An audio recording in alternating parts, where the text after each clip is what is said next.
आम आदमी पार्टी के 7 राज्यसभा सांसद भारतीय जनता पार्टी के वॉशिंग मशीन में धुल गए। राकेश जी, एक बहुत पुराना कहावत है ना, जो बोएगा वही पाएगा, तेरा किया आगे आएगा। ये जो इन्होंने किया है, जिस विचारधारा के साथ इन्होंने पार्टी शुरू की थी ना, ये उसी का परिणाम है। जिसने सबको धोखा दिया उसको तो धोखा मिलना ही था। जो दूसरों के लिए गड्ढा खोदेगा वो गड्ढे में तो गिरेगा ही गिरेगा। अरविंद केजरीवाल ने कोई ऐसा सगा नहीं जिसको उन्होंने ठगा नहीं। कैसे अन्ना को उन्होंने उनके नाम का इस्तेमाल करके, उनका आंदोलन कब्जा करके, पार्टी नहीं बनाऊंगा पार्टी बनाई, गाड़ी नहीं लूंगा गाड़ी ले ली, बंगला नहीं लूंगा शीश महल बना लिया, गठबंधन नहीं करूंगा कांग्रेस से, चरणों में जाकर कांग्रेस के लेट गए। राजनीति के कोई सिद्धांत उन्होंने छोड़े नहीं। तो इसलिए आज उनको धक्का क्यों लग रहा है, आज चोट क्यों पहुंच रही है? उन्होंने जो गड्ढा खोदा था उसी में गिरे हैं। अभी ईडी के छापे पड़ रहे हैं, अशोक मित्तल के यहाँ छापे पड़ गए और आपकी पार्टी ने उसको शामिल कर लिया। देखिए, किसी के यहाँ कोई छापा पड़ा है, कोई आरोप लगा है, इसका मतलब वो दोषी नहीं होता है। आरोप पर है, जांच होगी। वकील भी है ना, ये देखिए लॉ की किताबें हैं, दिखाओ भैया। तो वकील हैं, तो इन्होंने डिफेंड कर लिया, पार्टी के भी वकील हैं। नहीं, हमने डिफेंड नहीं किया है। ईडी का छापा जो चल रहा था वो चलेगा, जो कार्रवाई हो रही थी वो होगी। उनको अपना पक्ष प्रस्तुत करना पड़ेगा, कोर्ट ऑफ लॉ में उनको अपने आप को साबित करना पड़ेगा। बीजेपी में आ गए हैं, ज्वाइन हो गए हैं, इसका मतलब किसी तरह की कोई बचत हो जाएगी, ऐसा होने वाला नहीं है। ऐसा कोई लिखत पढ़त में गारंटी भाजपा देती नहीं है। राकेश भाई, सातों के सातों घुसाड़ लिए आप लोग, एकदम पूरा गायब कर दिया। मतलब आम आदमी पार्टी सोच रही होगी, अन्य पार्टियां भी सोच रही होंगी कि ये क्या हो गया। अब सब अगल बगल झांक रहे होंगे, अरे फोन मिलाओ, देखो गायब हो गया, पकड़ो, अरे इधर पकड़ो, उसको लगाओ। यूपी में भी यही हाल हो जा रहा है। नहीं, और पार्टियां तो जरूर सोच रही होंगी। आज जरूर अखिलेश जी सोच रहे होंगे कि कैसे अपनी पार्टी, वैसे उनकी पार्टी में पहले भी विभाजन हुआ है, पहले भी उनकी पार्टी टूटी है, वो फिर मिला करके एक बार चेक करके देखेंगे चाचा अपनी जगह हैं कि नहीं है। अपने सांसदों को मिला करके एक बार चेक करेंगे कि सब लोग हैं कि नहीं। क्यों? वास्तविक इसका कारण क्या है? जब विचारधारा नहीं होगी, केवल अवसरवाद होगा, केवल जातिवाद होगा, किसी भी तरह से सत्ता में हथियाने की चाह होगी, तो परिणाम इसी तरह के आएंगे। क्योंकि बीजेपी में कभी वर्टिकल डिवीजन नहीं होता। क्यों? बीजेपी में कभी भी इस तरह की टूट नहीं होती। कह रहे हैं अखिलेश जी कहेंगे चाचा कहाँ हैं, उनके और पार्टी के सांसद कहाँ हैं, ये थोक में जीत के गए हैं, साइंटिस्ट हो। अच्छा, आप पता कर लीजिए, आप तो अच्छे संबंध हैं, आप तो उनके पहुंच आपके अंदर तक है। एक बार जरा चेक करिए ना अखिलेश जी का। बहुत देर से फोन बुझी है, लोग बता रहे हैं। मेरी पहुंच है वहाँ। हाँ बिल्कुल, आप तो भाई पत्रकार के पहुंच, तो जहां ना पहुंचे रवि वहां पहुंचे, कवि कवि और पत्रकार कहीं पहुंच सकता है। आप पहुंच सकते हैं, चेक करिए। अखिलेश जी भी घबराए होंगे। और मैं फिर ये कह रहा हूं, सारी पार्टियां सोच रही होंगी, लेकिन आम आदमी पार्टी नहीं सोच रही है। केजरीवाल जी का अहंकार, उनका जो डिक्टेटरशिप है ना, उसमें कोई परिवर्तन नहीं होगा। वो इस बारे में अगर सोच रहे होते तो तब सोचते जब प्रशांत भूषण उनको छोड़कर गए, तब सोचते जब आशुतोष उनको छोड़ करके गए, तब वो सोचते जब योगेंद्र यादव उनकी पार्टी को छोड़ के गए, तब सोचते जब कुमार विश्वास उनको पार्टी छोड़ करके गए। पार्टी के संस्थापक सदस्य एक एक करके पार्टी छोड़ करके चले गए, लेकिन अरविंद केजरीवाल ने नहीं सोचा। अरविंद बड़ा रोचक बता दिया कि यहाँ अखिलेश जी भी परेशान हो गए होंगे। अखिलेश जी निश्चित तौर पे परेशान होंगे, राहुल जी भी परेशान होंगे। क्योंकि बची खुची पार्टी में कितने लोग बचे हैं, और यही होगा।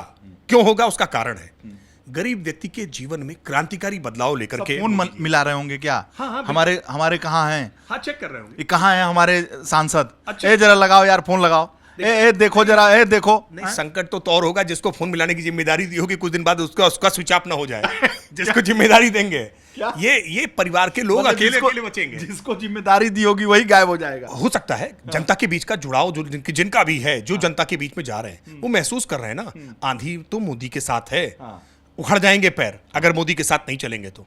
क्यों? क्योंकि जनता का झुकाव, जनता का लगाव, जनता का स्नेह और प्यार वो मोदी जी के साथ। मतलब जिसको पकड़ने भेजेगा कि भाई जाओ पकड़ के ले आओ, देखो कहीं चले तो नहीं गए, वही कहीं गायब हो जाएगा। हाँ बिल्कुल हो सकता है, बिल्कुल हो सकता है कि अखिलेश जी किसी को देखें, कहने के लिए भेजें कि जरा देख के आओ कि वो सांसद भी कहीं भाजपा में तो नहीं चला गया, कहीं पार्टी तो नहीं छोड़ गया। तो जो देखने जाएगा पता चला वो भी पार्टी छोड़ करके निकल लिया। इन पार्टियों को अपना अहंकार खत्म करना पड़ेगा, परिवारवाद, जातिवाद से ऊपर उठना पड़ेगा, जनता की संवेदनाओं के साथ जुड़ना पड़ेगा। वरना जनता की संवेदनाएं तो चल ही रहा है, लेकिन जो आप लोगों की पार्टी में हो रहा है भाई साहब, पूरी पार्टी दरका दे रहे हैं। ये अभी तो हो रहा था कि बंगाल में खेला होगा, बंगाल में खेला होगा, ये तो पंजाब में खेला हो गया, दिल्ली में खेला हो गया। नहीं, देखिए खेला नहीं हुआ है, और ये कोई पहली बार नहीं हुआ है। कांग्रेस पार्टी में लगातार वर्टिकल डिवीजन हुए हैं। आप याद करिए कि कैसे पूरी एनसीपी। पहले इसका जवाब दीजिए। लोग कह रहे थे बंगाल में खेला होबे, अमित शाह वहीं हैं। अरे ये सब वहां बैठ के भी पंजाब में खेला कर दिया, अभी पंजाब का चुनाव का ऑन कर दिया, मतलब बैटिंग शुरू हो गई। नहीं, देखिए ऐसा है कि भारतीय जनता पार्टी हमेशा अहरनिश तैयार वाली पार्टी है। हम केवल चुनाव में सक्रिय नहीं होते हैं, हम हमेशा सक्रिय रहते हैं, हमेशा तैयार रहते हैं। जब भी बिगुल बजेगा हमारी तैयारी पूरी रहेगी। और पंजाब ही नहीं, देश के हर कोने पर भारतीय जनता पार्टी का झंडा लहराना चाहिए, भारतीय जनता पार्टी की सरकार बननी चाहिए। क्योंकि पंजाब में अगर आज नशे को दूर नहीं कर पा रहे हैं तो आम आदमी पार्टी दोषी है उसकी। बहुत अच्छी बात है कि कम से कम वो नशे के लिए, मतलब केजरीवाल रोक नहीं पा रहे थे, भगवंत मान रोक नहीं पा रहे थे, और ये जितने सांसद हैं वो नशे से बहुत पीड़ित थे, मतलब बहुत ही नैतिक लोग हैं, कह रहे थे कि भाई केजरीवाल भगवंत मान रोक ही नहीं पा रहे हैं, आम आदमी पार्टी की वहाँ सरकार है और वो नशे पे काबू ही नहीं पा रही है, तो भारतीय जनता पार्टी चले वहीं पे। नहीं, नशे में आकंठ डूबी, शराब घोटाला करने वाली ये एक अरविंद केजरीवाल की पार्टी, जिनको सत्ता का इतना नशा, अहंकार में चूर, स्वाति मालीवाल उनकी पार्टी की महिला सांसद, मुख्यमंत्री आवास में उनकी पिटाई होती है। तोड़फोड़ हमने नहीं की है, ये तोड़फोड़ तो उनकी पार्टी के भीतर पार्टी के नेताओं ने की और केजरीवाल के निर्देशन में हुआ। जिस पर आरोप लगा उसको अपने बगल हमेशा लगातार बैठाए रखे, उनकी पार्टी के विभव, उनके पीए। ये वास्तविकता में उनके अपने कर्म हैं जिसके परिणाम निकलकर सामने आ रहे हैं। और यही इसीलिए कह रहा हूं कि सावधान हो जाए बाकी पार्टी वाले भी। केजरीवाल तो नहीं सोच पा रहे, वो तो नहीं समझ पा रहे, बाकी लोग समझें, अपनी पार्टी के भीतर लोकतंत्र लाएं। अरे अभी यूपी में चुनाव है भाई, पंजाब में ऑपरेशन कर दिया आप लोगों ने, यूपी में भी चुनाव है। ये ऑपरेशन बीजेपी ने नहीं किया, मैं फिर इस बात को स्पष्ट करूं। नहीं, बीजेपी ने नहीं मैं इसलिए कहे, ये जितने, ये मैं टीवी भी देख रहा हूं, ये जितने सांसद हैं वो बीजेपी ने नहीं किया। वो तो परेशान थे ना केजरीवाल से, और केजरीवाल से परेशान थे, भगवंत मान वहाँ जो नशे पे काबू पा नहीं पा रहे थे, तो कहे कि यही एक ऐसी पार्टी है जहाँ नशे पे भी काबू है, राष्ट्र निर्माण है, हाँ देश का निर्माण है, तो देश निर्माण करने आ गए हैं सब। नहीं, देखिए मुझे लगता है कि अगर आप इसको देखेंगे, जितनी लैंडस्लाइड कार्रवाइयां, बड़ी कार्रवाइयां ड्रग्स के ऊपर आज अमित शाह जी के गृह मंत्रालय संभालने के बाद हुई हैं, इतनी बड़ी मात्रा में कभी मादक द्रव्य पदार्थ नहीं पकड़े गए। मैं तो बहुत हमने काम करके दिखाया है, हर फील्ड में, आप जिस क्षेत्र में कहेंगे उस क्षेत्र में काम करके दिखाया है। और जो भी जनता के बीच में है वो महसूस कर रहा है कि बीजेपी ही विकल्प है। ये बताइए, जैसे खबर आई आपके मन में क्या हुआ?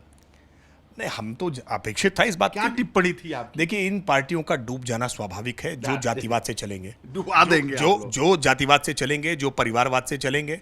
यूपी में केजरीवाल हो रहा है यूपी में। नहीं, आप देखिए ना, केजरीवाल जेल गए, केजरीवाल का तो आपने सांस सूंघा दिया भाई साहब, इंजेक्शन दे के, बड़ा वाला जो इंजेक्शन आता ना वो दे दिया कस के। अब वो तो केजरीवाल साहब कल पता नहीं सो के जगेंगे तो देखेंगे, अभी तो सुला दिया आप लोगों ने। यूपी में चुनाव है, क्या करेंगे? यूपी में भारतीय जनता पार्टी की, योगी आदित्यनाथ जी के नेतृत्व की एक शानदार सरकार चल रही है। अच्छा ये बताइए कि जो ये हम पत्रकार हैं, ये जो घटना आप लोगों ने ऑपरेशन कर दिया, अच्छा आपने नहीं किया, भाजपा थोड़ी करती है ये सब काम भाजपा नहीं करती। तो इसको देख के मेरी जो टिप्पणी, मुझसे किसी ने पूछा कि इस पे क्या टिप्पणी है, मेरे पास कोई टिप्पणी नहीं भाई, ये भारतीय जनता पार्टी वाले हैं, कोई टिप्पणी नहीं है। आपकी टिप्पणी भी देख लिया। ये जो यूपी का चुनाव लड़ने वाली जो पार्टियां हैं, बहन जी हैं, अखिलेश जी हैं, राहुल जी हैं, इनकी क्या टिप्पणी, उनके मनोदशा में क्या चल रहा होगा? मुझे लगता है कि इनको पहले अपने आप को टटोल कर देख लेना चाहिए कि क्या इनकी पार्टी में भीतर भी उसी तरह की समस्याएं तो नहीं है जैसे केजरीवाल के यहाँ है। इनकी पार्टी के भीतर भी उसी प्रकार का अनडेमोक्रेटिक सेटअप तो नहीं है, अलोकतांत्रिक तो नहीं हो गए। क्या पार्टी के स्वाभाविक लीडरशिप को स्पेस दे रहे हैं? अब पूछिए ना, समाजवादी पार्टी में प्रदेश अध्यक्ष की भूमिका क्या है? कोई हैसियत है समाजवादी पार्टी में प्रदेश अध्यक्ष की? क्या हैसियत है बसपा में प्रदेश अध्यक्ष की? क्या हैसियत है कांग्रेस पार्टी में प्रदेश अध्यक्ष की? ये सब पार्टी हाईकमान, ये सब पार्टी में एक परिवार, उसके प्रति निष्ठा के आधार पर चलते हैं, तो निश्चित तौर पर विचारधारा से नहीं होंगे, टूट जाएंगे। ये सब अपने अपने टूटेंगे, निश्चित तौर पर टूटेंगे, और यही हस्र होगा चुनाव से पहले, यही हस्र होगा। आप लिख कर रखिए, जो आम आदमी पार्टी का हस्र हुआ है वही सपा का होगा, वही हस्र होगा, वही हस्र होगा। क्योंकि जनता की गाड़ी कमाई लूट करके अपना कैसे तिजोरी भर ली जाए, जब इस योजना से चलेंगे, शीश महल बनाएंगे। अब देखिए ना, आलीशान अट्टालिकाएं तो अखिलेश जी ने भी बहुत बनाई हैं। अब देखिए ना, पूरा विक्रमादित्य मार्ग कब्जा कर लिया है। ये सैफई से तो कमाई नहीं थी, आय से अधिक संपत्ति के मामले में तिकड़म लगा करके बचने की कोशिश भले ही कर लें, जनता इस सच को जानती है कि ये विरासत में नहीं मिली है ये। और मेहनत से, परिश्रम से अर्जित भी नहीं की गई है। कोई व्यापार व्यवसाय नहीं है, ये जनता की गाढ़ी कमाई है। और जनता की गाढ़ी कमाई को लूट करके केवल मैं, मेरे परिवार के लिए, अब वो पीडीए पीडीए का नारा देते हैं, और पीडीए का फुल फॉर्म परिवार में केवल डिंपल और अखिलेश, पी फॉर परिवार, D for Dimple, A for Akhilesh. चाचा शिवपाल की जगह नहीं है, चाचा रामगोपाल के लिए जगह नहीं है, और आजम खान तो बिल्कुल आज दरकिनार हो गए। पार्टी टूटेगी नहीं क्या? ये कार्यकर्ता केवल झंडा उठाएगा, नारा लगाएगा, और इसका हक केवल परिवार में। अखिलेश जी के पुत्र पुत्री आने वाले वही पार्टी के फिर झंडाबरदार होंगे, वही पार्टी को चलाएंगे, और फिर उनकी चाकरी करनी पड़ेगी।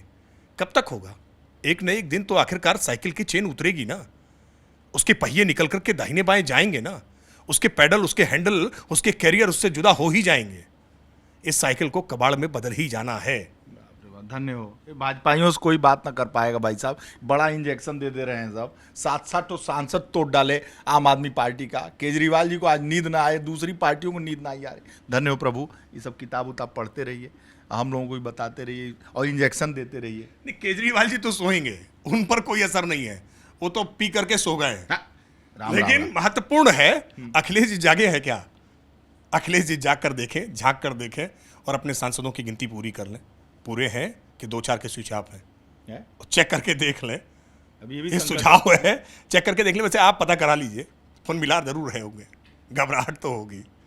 घबराहट होना स्वाभाविक भी है, विचारधारा नहीं होगी तो ऐसा ही होगा, लेकिन चेक करके देखें। ये भी संकट है क्या? होना चाहिए, विचार नहीं होगा तो ऐसा ही होगा। चलिए भैया, बंद करो कैमरा भाई।